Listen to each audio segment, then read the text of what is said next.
હાલમાં અંબાના ધામ એવા અંબાજીમાં ભાદરવી પૂનમનો મેળો શરૂ થઈ ગયો છે. લાખોની સંખ્યામાં ભક્તો અંબાજી આવી રહ્યા છે. આથી અંબાજી બોલમાળી અંબે જય જય અંબેના નાદથી ગુંજી ઉઠ્યું છે. ત્યારે આજે ગુજરાતના ગૃહમંત્રી હર્ષ સંઘવી અંબાજી પહોંચ્યા હતા અને માં અંબાના દર્શન કર્યા હતા. જે બાદ મંદિરમાં દર્શન કરવા આવેલા ભક્તો સાથે હાથ મિલાવી અભિવાદન કર્યું હતું. તેમજ ભક્તો સાથે બોલમાળી અંબે જય જય અંબેનો નાદ કર્યો હતો.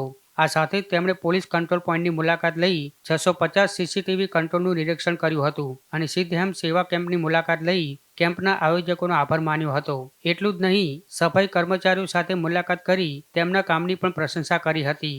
જ્યાં મીડિયા સાથે વાત કરતા તેમણે કહ્યું હતું કે વિવિધ સેવા કેમ્પોની સેવા અહીં જોવા મળી રહી છે.